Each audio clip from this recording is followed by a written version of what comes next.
The air in Studio 8H was thick with stale coffee and the scent of desperation. It was late 1976. And the writer's room for Saturday Night Live was a chaotic symphony of clacking typewriters, crumpled paper, and the low hum of stressed-out brains. Lorne Michaels, ever the calm eye in the hurricane, leaned back in his chair, a half-eaten bagel forgotten on his desk. "All right, people," he announced, his voice carrying an unusual note of weariness. "Next week's host. Ideas. Fast. We need something iconic." Chevy Chase, always quick with a quip, drawled, "How about the Queen of England? I hear she's got a mean hula hoop." A smattering of tired chuckles. Jane Curtin rolled her eyes. "Seriously, Chevy, we need someone who can actually handle live TV and be funny." Gilda Radner, ever optimistic, piped up, "What about someone really surprising? Someone totally unexpected?" "Like who, Gilda?" Dan Aykroyd asked, already sketching out a Blues Brother character on a napkin. "Betty White, she's done it before." No, Gilda insisted, her eyes sparkling. "Someone from another world, someone so famous, it's almost a joke." She paused, then her face lit up. "Elvis Presley." A beat of silence, then a collective groan. Bill Murray, sprawled on a beanbag chair, snorted, "Yeah, Gilda. And I'm going to fly a spaceship to the moon, Elvis. He barely leaves Graceland these days. The king of velvet paintings isn't going to host a punk rock comedy show." Lorne, usually quick to dismiss absurd suggestions, just stared at the wall, a strange flicker in his eyes. "Tell him I have a wild idea." The room erupted. "You're serious?" John Belushi roared, nearly falling off his chair. "You're actually going to call Elvis Presley?" Lorne just gave a sicker sphinx-like smile. "It never hurts to ask, does it?" Days turned into a blur of frantic phone calls and hushed whispers. Lorne and his team were secretly working to make the impossible happen. The cast was mostly skeptical, then amused, then cautiously excited. They knew it was a long shot, a crazy pipe dream. Elvis Presley, the legend, the icon, the man who practically invented rock and roll, gracing their humble, chaotic stage. It was unimaginable. Lorne was in his office, feet on the desk, looking at the city skyline. His phone rang. Picked it up, expecting another budget meeting or a complaint about a controversial skit.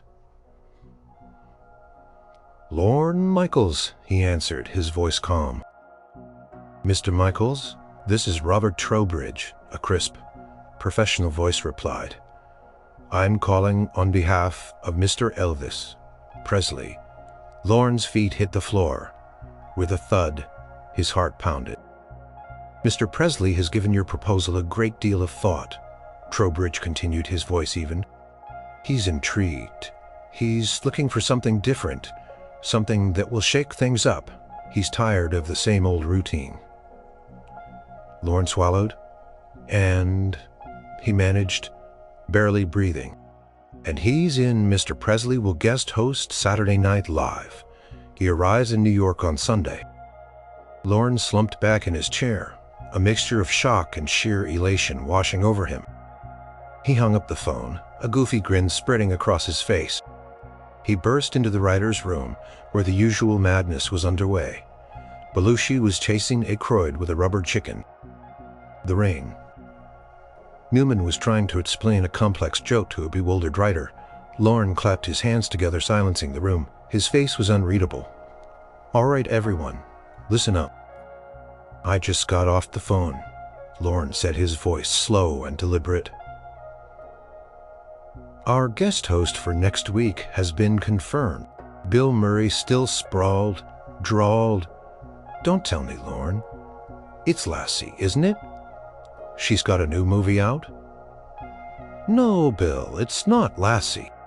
He paused for dramatic effect, letting the anticipation.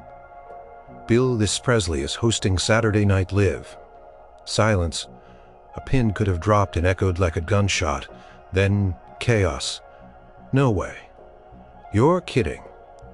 This is a prank?"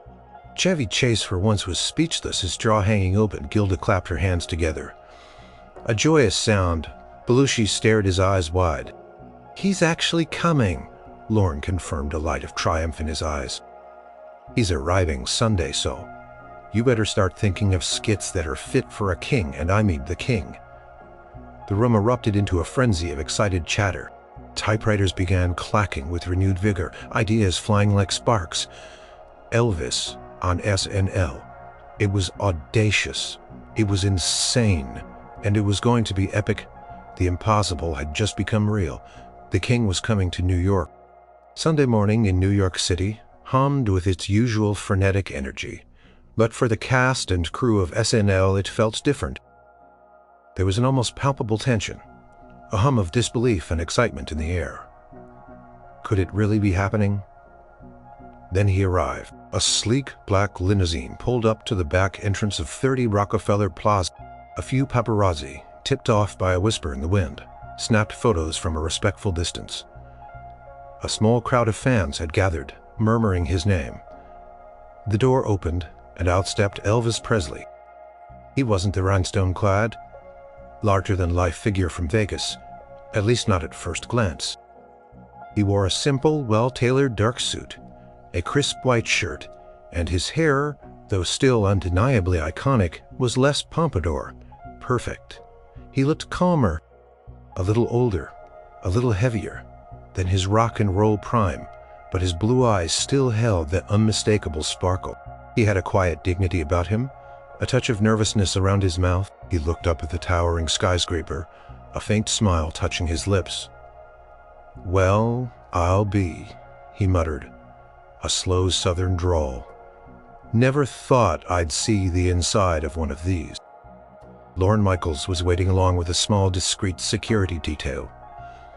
"Mr. Presley," Lorne greeted, extending a hand. "Welcome to 30 Rock. We're honored to have you." Elvis's handshake was firm. "Mr. Michaels, call me Elvis, please, and the honor's all mine. Heard y'all got a real crazy show here," he chuckled. A deep, warm sound. As he walked through the labyrinthine corridors of 30 Rock, he took it all in.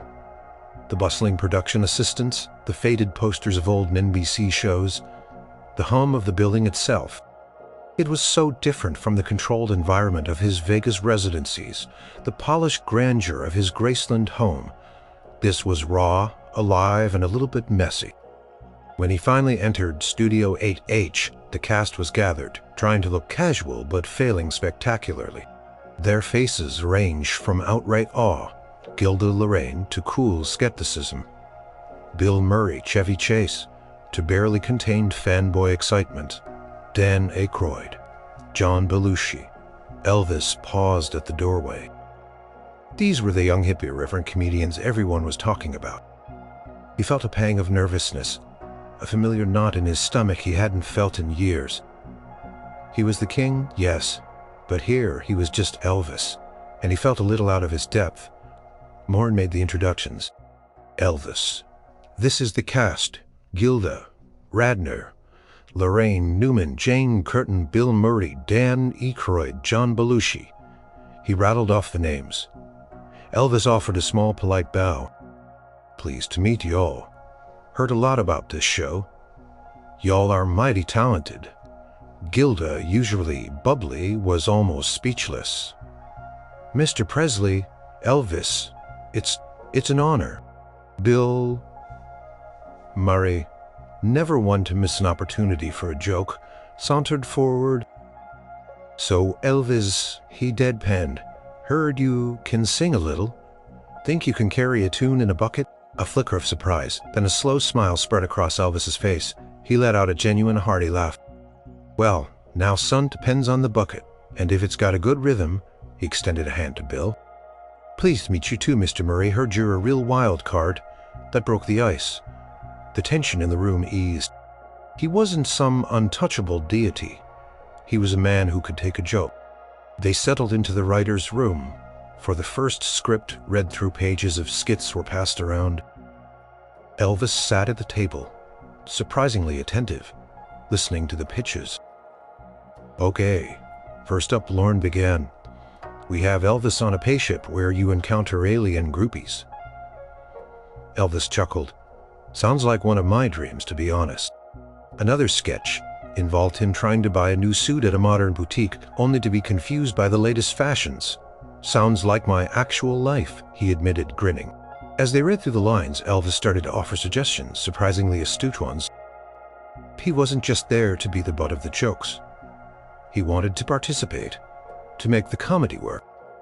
"You know," he mused, tapping a script, "instead of just being confused by the clothes, what if I try to explain them to the sales clerk, like I'm the fashion expert? But I'm just getting it all wrong." That was a good idea.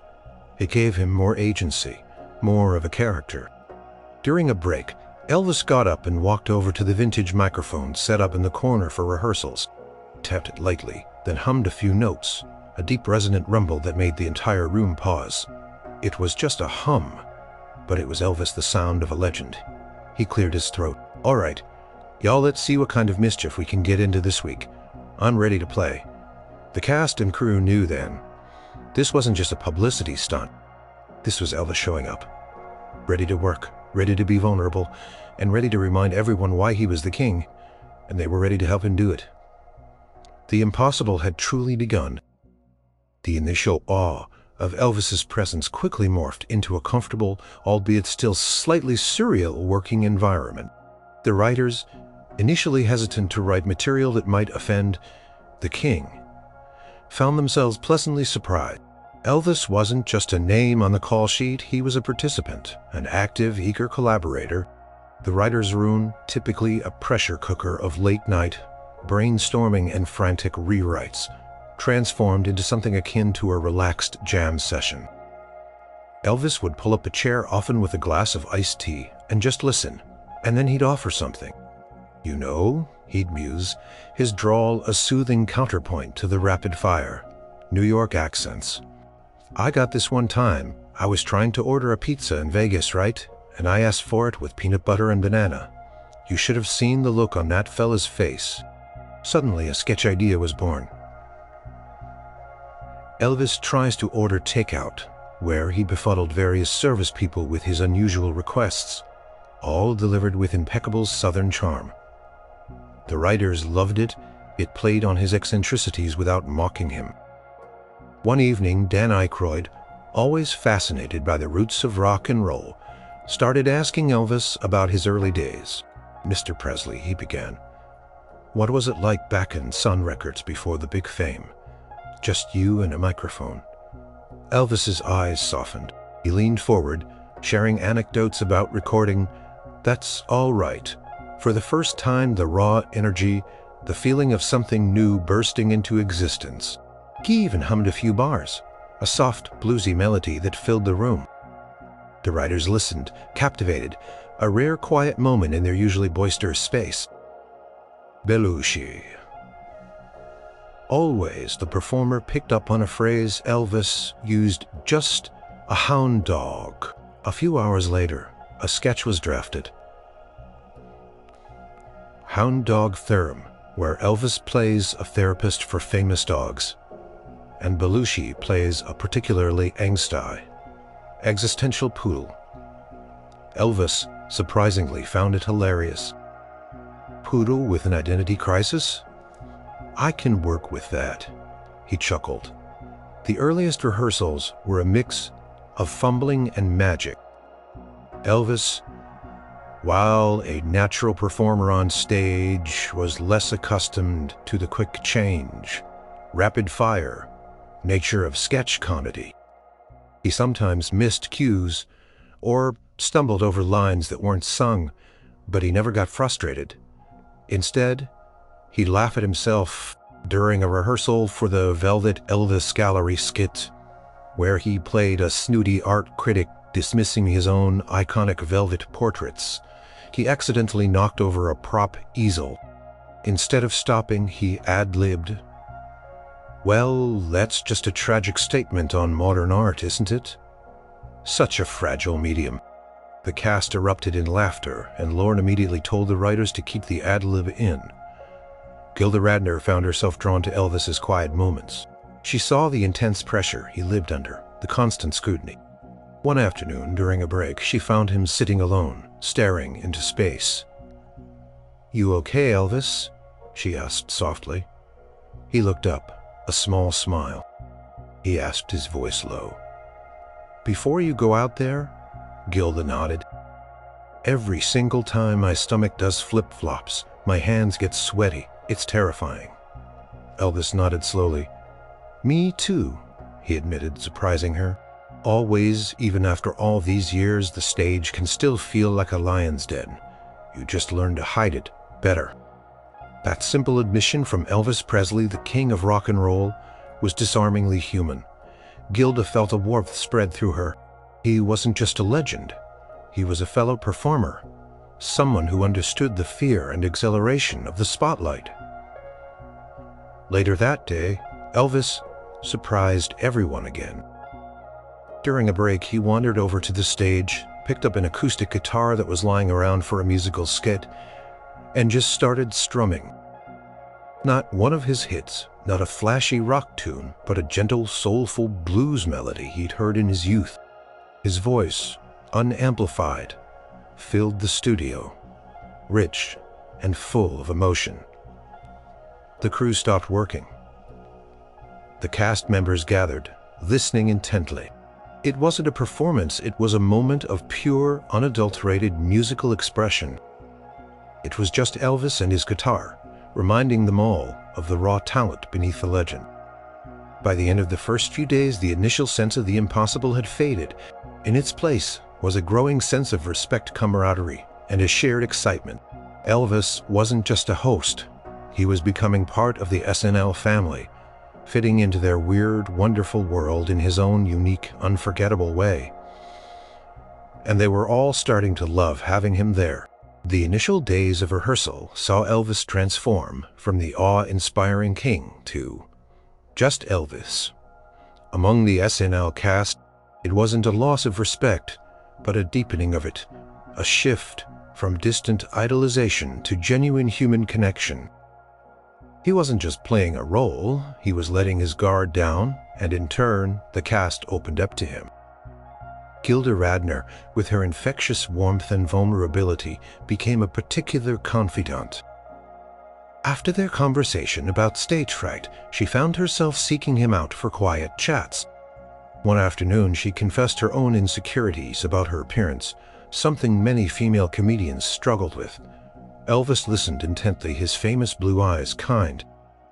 "Gilda," he said softly, "you got a light in you and a spirit. That's what people see. Don't you ever let anyone tell you different. You hear?"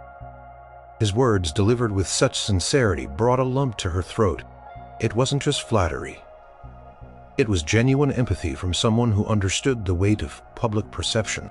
Lorraine Newman, often more reserved than her boisterous castmates, bonded with Elvis over a shared love for classic films and acting techniques. She found him surprisingly knowledgeable about film history, and he shared stories from his own Hollywood days, both the glamorous and the frustrating. He spoke of his desire to be taken seriously as an actor, a dream he'd never fully realized. Lorraine saw past the music legend to the artist, the man who yearned for more than just fame. They'd often be found discussing a particular scene from an old movie or the nuances of comedic timing.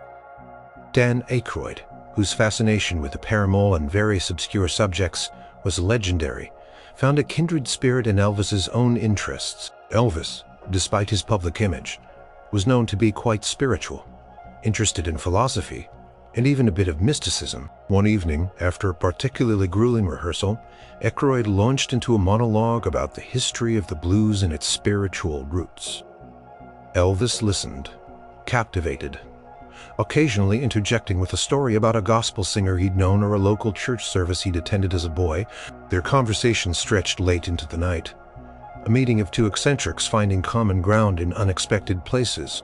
Aykroyd even showed him his personal collection of bizarre musical instruments, and Elvis, to everyone's surprise, picked up a harmonica and played a mournful, beautiful tune. Even Bill Murray, who kept everyone on their toes with his sarcastic wit, softened around Elvis.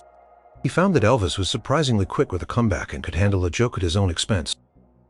During one rehearsal, Bill tried to get Elvis to crack up by making silly faces behind his straight-faced character.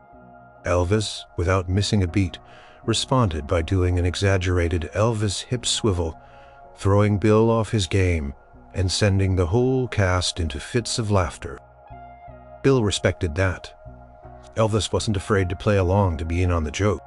John Belushi, with his explosive energy, found a surprising mentor in Elvis for stage presence. Belushi was a force of nature, but Elvis, even in his quieter moments, commanded attention. He offered Belushi advice on pacing, on how to build tension in a performance, and even shared some vocal warm-ups he used. Belushi, who rarely took advice from anyone, listened intently, recognizing the wisdom from a master. These small, personal interactions chipped away at the king facade, revealing the thoughtful, humble, and often surprisingly funny man beneath. Elvis, in turn, saw the SNL cast not as a bunch of rebellious punks, but as incredibly talented, dedicated, and surprisingly welcoming artists. He respected their intelligence, their improvisational skills, and their fearless approach to comedy. One afternoon, during a particularly chaotic sketch rehearsal, where multiple lines were flubbed and props went flying, Elvis just stopped and laughed.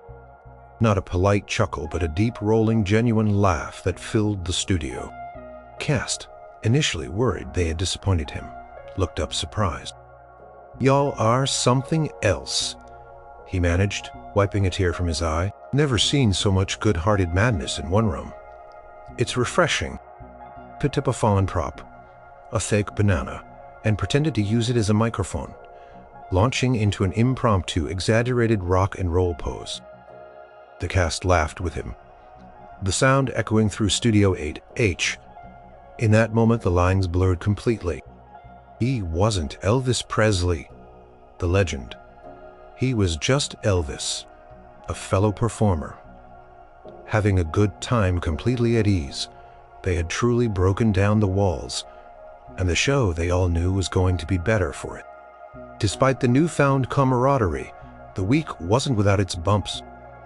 Live television, especially SNL, was a beast, and even a legend like Elvis wasn't immune to its challenges.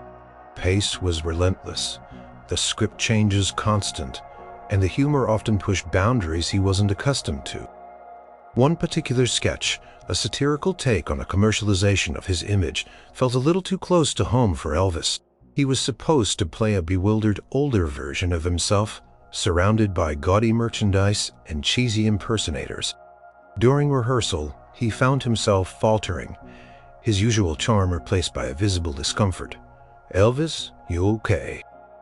Lorne asked gently during a break, noticing his host's unease. Elvis sighed, running a hand through his hair. "Lorne, I appreciate what y'all are trying to do, but this one's a little hard.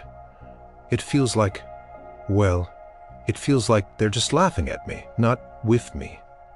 His voice was low, a hint of vulnerability in it. "I know I've been a bit of a cartoon sometimes, but it's my life, you know." Lorne nodded, understanding. "We never want to make you feel that way, Elvis. We want to celebrate you, but also show that you have a sense of humor about it all." "I do," Elvis insisted, "but it just feels a little mean-spirited for me." He looked around the set, a replica of a gaudy souvenir shop. "I'm here to show folks I'm still me, still got something to offer, not just to be a punchline." Lorne called the writers over. A quick, intense discussion followed. The sketch was tweaked, softened, and refocused to be less about ridicule and more about the absurdity of fame itself, with Elvis playing a more knowing, rather than simply bewildered character. He was grateful, and the new version felt much better.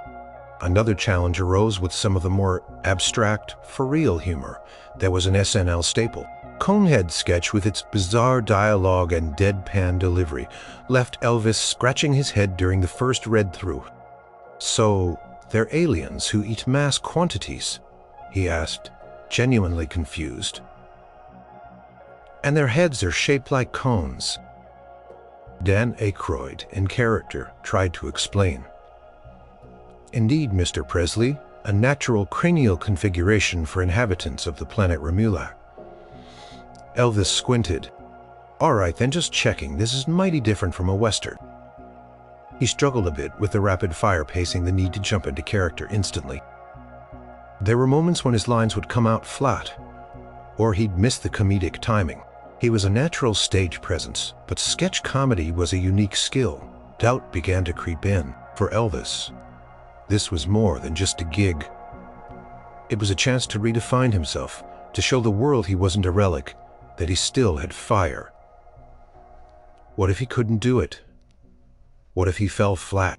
The pressure of his legend, the weight of a million expectations, was immense. He was found one evening sitting alone in his dressing room, strumming a guitar, quietly, his brow furrowed. Lorne walked in. "Long day?" Lorne asked, leaning against the doorframe. "It's a lot, Lorne. So many lines, so many quick changes, and these young folks, they're so fast. I hope I don't let y'all down or myself." He looked up, his blue eyes holding a rare glimpse of his inner turmoil. "Maybe I'm just not cut out for this kind of thing anymore. Maybe I'm too old-fashioned." Lorne sat down opposite him. "Elvis, look at me. You are not old-fashioned. You're classic. And you're funny. You've got charisma that fills this whole building. You're learning a new skill, and you're doing it with grace and a great attitude. Everyone here is rooting for you." He paused, then continued. "Remember that story you told me about starting out, playing those small clubs, trying to find your sound? This is like that. It's new territory. And just like then, you'll find your way. You're Elvis Presley." Elvis looked at Lorne, a hint of a smile returning to his lips. "You really think so?" "I know so," Lorne affirmed. "Now come on, we've got a musical performance to block, and I hear you've got something special planned." That reminder seemed to reignite something in him. Music was his home, his solace, his ultimate hum. He stood up, adjusted his guitar, and followed Lorne, ready to face the music both literally and figuratively. Amidst the chaos of sketch rehearsals, there was one element that was purely Elvis's domain, the musical performance. This was where he felt most at home, most authentic. The SNL musical guest slot was usually filled by a contemporary band, but for Elvis's hosting gig, Lorne had given him carte blanche. "Anything you want to play." Elvis, Lorne had said. "2 songs, your choice." Initially, the idea was to perform his greatest hits, a medley of Hound Dog, Jailhouse Rock, and Heartbreak Hotel. But as the week progressed and Elvis connected more deeply with the cast and crew, a different idea began to form in his mind. He wanted to show something new, something raw and real. He wanted to shed the layers of showmanship and just sing. He had been spending hours alone in the studio's sound booth, just him and his guitar humming, trying out different melodies. He decided against the hits. He wanted to surprise people. He chose 2 songs that were deeply personal, rarely performed. The first was an old gospel hymn, "Peace in the Valley," a song his mother had loved, and which he often sang to himself. The second was a new, soulful ballad he had been working on, a bluesy, introspective tune about finding joy amidst struggle, tentatively titled "Sunrise over Memphis." When he told Lorne and the musical director his choices, there was a moment of stunned silence. Elvis, the musical director, ventured, "Are you sure about Sunrise over Memphis?" "It's very different. Not really what people expect." Elvis's eyes held a quiet to it. He said, "People expect the jumpsuits and the thank you very much. I want to show them there's more to me than that. I want to show them my heart, not just my showmanship." He asked for minimal staging. Just him, his band, a simple spotlight, no flashy costumes, no elaborate choreography, just the music. Rehearsals for the musical numbers were electrifying. When Elvis began to sing "Peace in the Valley," his voice, rich and resonant, filled the studio. It was pure, unadorned, and deeply moving. The cast members who had wandered in to watch stood mesmerized. Gilda wiped away a tear. Belushi, usually a whirlwind of energy, was perfectly still, his eyes closed. Then came Sunrise over Memphis. It was a slow, melancholic blues number with a powerful, soaring chorus. His voice was full of a lifetime of experience: joy, sorrow, fame, isolation, hope. It was a revelation. It wasn't the young, explosive Elvis. It was the mature artist, the soulful balladeer, revealing a depth many had forgotten he possessed. The band, comprised of seasoned professionals, was tight and responsive, following his every nuance. The guitar solos were tasteful, the drums subtle, the bass a deep, comforting rumble. Elvis wasn't just singing, he was pouring his soul into every note. After the first run-through of Sunrise over Memphis, the studio was silent for a beat, then erupted in applause. It wasn't just polite applause. It was genuine, heartfelt appreciation. Elvis, Lorne said, his voice thick with emotion. That was incredible. Absolutely incredible. Elvis offered a small, almost shy smile. Felt good to sing something new, something from the gut. Bill Murray, who rarely offered genuine compliments, approached him. Elvis, he said, his usual sarcasm absent. That song, man, that was beautiful. Seriously, you still got it? More than it, actually. You got everything. Elvis clapped Bill on the shoulder, a rare moment of open warmth between the two. Thanks. Bill means a lot coming from you. Confidence Elvis gained from these musical rehearsals was palpable. It was a reminder that no matter the challenges of comedy, his true gift, his raw talent, was in his voice and his connection to music. This was his grounding, his sanctuary. And he was going to share it with the world, not as the king, but as the artist. The stage was set, not just for laughs, but for a profound, emotional performance that would surprise everyone. Dress rehearsal for Saturday Night Live was always a beautiful, chaotic mess. It was the full run-through, complete with costumes, makeup, lighting, and a small test audience. It was where dreams soared and crashed, where jokes were born or died, and where everyone learned if their week of frantic effort was going to pay off for Elvis. It was a baptism by fire. The first skit-up was Elvis Tries to Order. He was dressed in a surprisingly normal tracksuit, looking slightly out of place in a modern-day diner set. As he rattled off his bizarre food order, a peanut butter and banana sandwich, grilled on white with extra ice, please ma'am, and make sure that ice is the good crunchy kind, the audience chuckled. His delivery was earnest, charmingly clueless. He nailed it. Then came the hound dog fee sketch. Belushi, as the neurotic poodle, was in rare form, howling about his abandonment issues. Elvis, playing the therapist, managed to keep a straight face, his calm demeanor a perfect foil to Belushi's histrionics.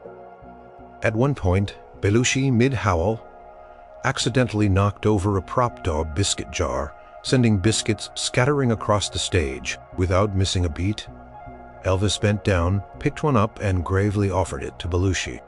Perhaps a treat will soothe your existential dread, Bartholomew? The audience roared. It was a true SNL moment, improvisation, quick thinking, and pure comedic chemistry. The Velvet Elvis Gallery's skit, the one he'd initially been uncomfortable with, had been revised. Now he played an eccentric but respected art critic, evaluating the Velvet portraits with a hilariously exaggerated academic tone. He critiqued his own likenesses with lines like, "Ah, yes. The bold use of synthetic fibers to capture the ephemeral essence of a cultural phenomenon. Utterly pedestrian, but with a certain kitsch majesty." The audience loved his self-aware humor. But dress rehearsal wouldn't be dress rehearsal without glitches. During a quick costume change for a skit, where he played a shy librarian, his custom-tailored suit got caught on a prop. He entered the stage a few seconds late, slightly disheveled, But instead of panicking, he winked at the audience and muttered, "Just had a minor entanglement with the Dewey Dinlaus system, folks." The ad-lib saved the moment, turning a potential disaster into a charming beat. Later, in a sketch where he played a member of a bizarre alien rock band, a revised version of the Elvis on a spaceship idea, a wig he was wearing, meant to be comically oversized, started to slip. Lorraine Newman, playing his alien bandmate, subtly nudged it back into place with her own conical headpiece, transforming what could have been an embarrassing moment into a seamless, funny interaction. Elvis just gave her a grateful, amused look. The cast was buzzing, riding the highs of successful jokes and the adrenaline of near misses. They could feel it. Elvis was not just performing, he was connecting. He was genuinely enjoying himself, his earlier doubts replaced by a quiet confidence. His musical performance during dress rehearsal was breathtaking. When he sang "Peace in the Valley," the studio went silent, completely captivated by the raw emotion in his voice. Then, "Sunrise Over Memphis" filled the space, a powerful, soulful testament to his enduring artistry. The test audience gave him a standing ovation. It was clear that these songs weren't just entertainment. They were a heartfelt message from the king. Backstage after the final skit of dress rehearsal, Elvis leaned against a wall, breathing heavily, but a wide smile on his face. He was sweating, his hair slightly askew, but his eyes sparkled with exhilaration. "Well," he drawled, "that was something else. You folks sure know how to keep a fella on his toes." Bill Murray slapped him on the back. "You killed it, Elvis. You're a natural man, Gil. You were amazing, Elvis. You really were." Elvis looked around at the tired but triumphant faces of the cast and crew. He saw the genuine smiles, the shared sense of accomplishment. The week had been intense, challenging, but also incredibly rewarding. He felt a sense of belonging he hadn't experienced in years. He knew deep down that tomorrow night something truly special was going to happen. The king was ready to go live. Show night. The words hung in the air like a heavy curtain, a mix of anticipation and nerves.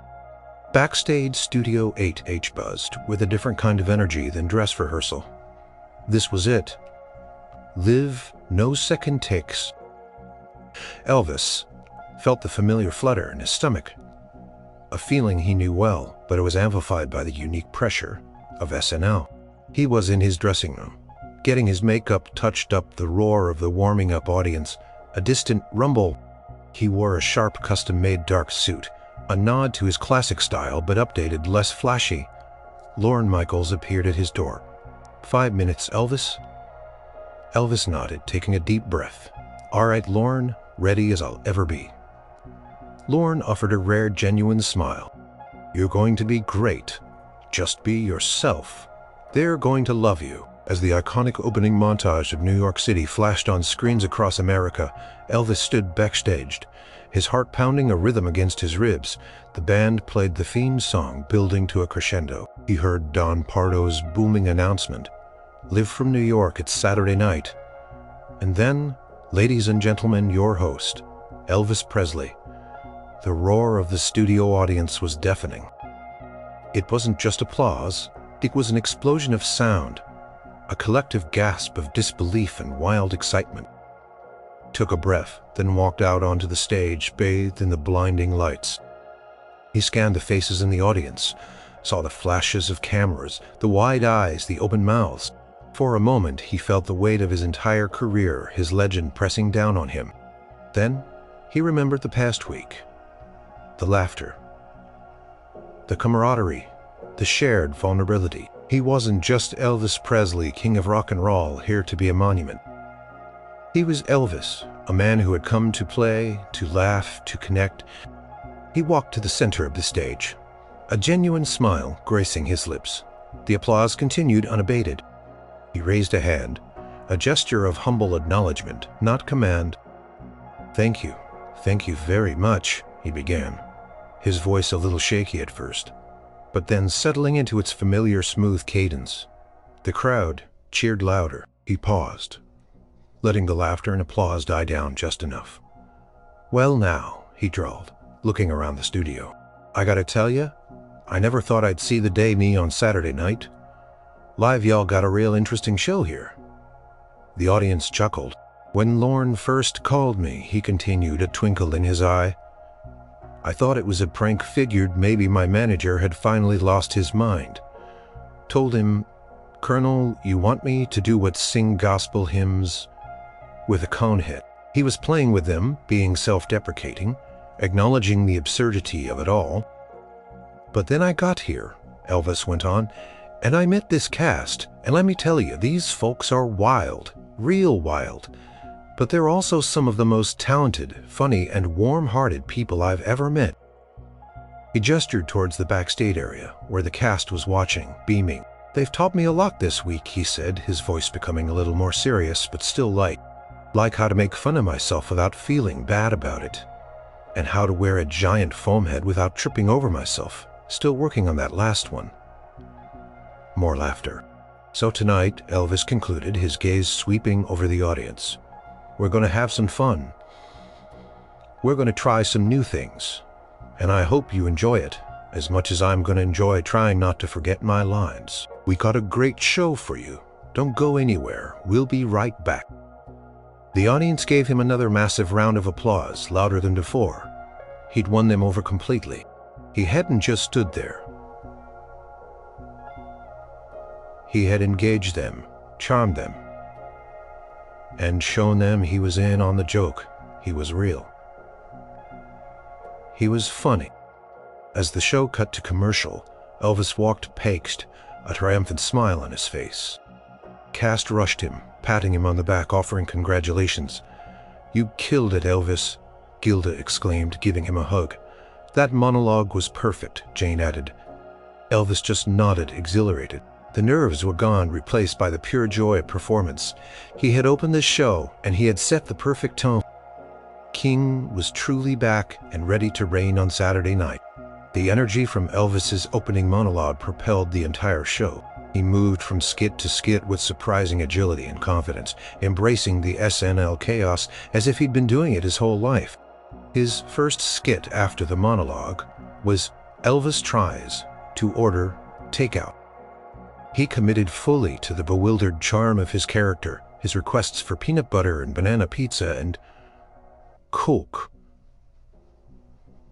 but make it sound like a mournful whale song, landing perfectly. The live audience roared with laughter, captivated by his genuine comedic timing. The diner waitress, played by Lorraine Newman, managed to keep a straight face only by sheer force of will, occasionally breaking into a giggle. Next was the hound dog Thermit. Elvis, in a tweed jacket and spectacles, exuded calm authority as the therapist. Belushi, as Bartholomew the Poodle, was a whirlwind of yelps and existential angst, often draping himself dramatically over Elvis's lap. The highlight came when Belushi, mid-scream, bit Elvis's hand, gently of course. Elvis, instead of flinching, calmly pulled out a small, almost invisible bandage and stuck it on his hand. "Bartholomew," he drawled, "we've talked about your impulse control. Is this about your mother?" The audience howled. It was classic SNL, improv, and Elvis was a natural. One of the most anticipated sketches was The King and the Coneheads.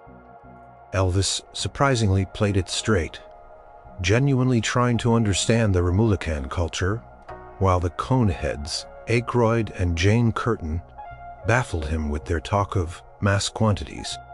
Elvis, with a perfect straight face, tried to offer them a glass of milk.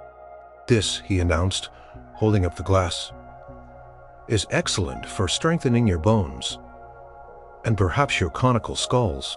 The sheer absurdity of Elvis Presley interacting with coneheads was a comedic masterpiece, made even funnier by his sincere delivery. But it was during his musical performance that the studio became utterly silent. He walked onto the stage, just him and his band. No flashing lights, no extravagant costumes, no elaborate choreography. He wore a simple dark suit and carried a guitar. The stage was dimly lit, a single spotlight on him. "Good evening, everyone," he said, his voice soft, almost intimate. "I wanted to share a couple of songs tonight that mean a lot to me. This first one is an old spiritual." He began to sing "Peace in the Valley." His voice, raw and resonant, filled the hall. It was pure gospel, full of faith and a deep abiding emotion. Every note was imbued with feeling, and the audience listened, completely captivated. You could hear a pin drop. It wasn't about showmanship. It was about the soul. Then he transitioned into "Sunrise over Memphis." The guitar riff was mournful, bluesy. Then his voice came in rich with experience. It was a song of resilience, of finding light after darkness, of the quiet dignity of a life lived. Closed his eyes as he sang, lost in the music, pouring his heart out. His voice soared on the chorus, a powerful, soaring cry that was both heartbreaking and hopeful. The final note hung in the air, vibrating with emotion, before fading into silence. The audience remained still for a beat, processing the profound moment. Then the applause erupted, a wave of sound that shook the studio. It was a standing ovation, not just for a legend, but for an artist who had bravely shown them a new side of himself. Many in the audience and even some of the crew backstage had tears in their eyes. Elvis bowed, a humble, genuine gesture before heading off stage, his eyes shining. The rest of the show continued with a renewed sense of triumph. There was a segment of Weekend Update where Chevy Chase, Bill Murray, and Jane Curtin traded barbs, with Elvis making a surprise appearance as a special correspondent, reprofonded. He had shown the world that he was still the king, but also a humble, hilarious, and deeply soulful man. As the final commercial break approached, the energy in Studio 8H was electric, a mixture of exhaustion and pure, unadulterated joy. The final moments of Saturday Night Live were always a rush. Cast and host gathered on stage, waving to the cheering audience as the credits rolled and the band played them out. For Elvis, this was the culmination of an extraordinary week. As Don Pardo announced, "That's our show. Good night, everybody." Elvis stood among the cast, his arm around Gilda, a wide, genuine smile on his face. He felt a profound sense of exhilaration, a lightness he hadn't experienced in years. He wasn't just relieved it was over. He was invigorated by it. He looked at the faces of the cast: Bill, Chevy, John, Dan, Lorraine, Jane. They were tired, sweaty, but their eyes sparkled with triumph. He felt a deep connection to them, a bond forged in the crucible of live television. He gave a final heartfelt wave to the roaring audience, then stepped off stage into the celebratory chaos. The post-show party was a blur of laughter, backslaps, and shared stories. Champagne flowed. Elvis, usually reserved in large social settings, found himself genuinely enjoying the camaraderie. He stayed for hours talking to everyone, signing autographs for crew members, and sharing more anecdotes from his life. Lorne Michaels approached him, a rare, openly emotional look on his face. "Elvis," he said, shaking his hand, "thank you truly. That was an incredible night. You exceeded every expectation." Elvis smiled, his eyes twinkling. "Well, Lorne, you took a chance on this old hound dog. Glad I didn't let you down." He gestured to the cast. "These folks, they're magic. Real magic. They helped me remember what it feels like to just play." The next morning, New York City woke up to a buzz unlike any other. The reviews were universal. Elvis Presley had not only guest-hosted Saturday Night Live, he had conquered it. Critics lauded his surprising comedic talent, his vulnerability, and especially his deeply moving musical performance. Consensus was clear.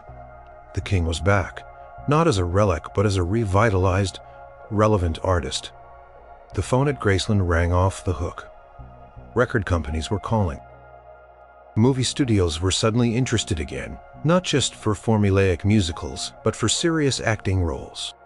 The world saw a new Elvis, a more grounded, self-aware, and incredibly charming version of the legend they thought they knew. Elvis left New York City with a lighter step, a renewed sense of purpose. The week at SNL had been a catalyst. It had reminded him of the joy of creation, the thrill of risk and the importance of genuine connection. He had shed some of the weight of his own legend, allowing the man underneath to shine through.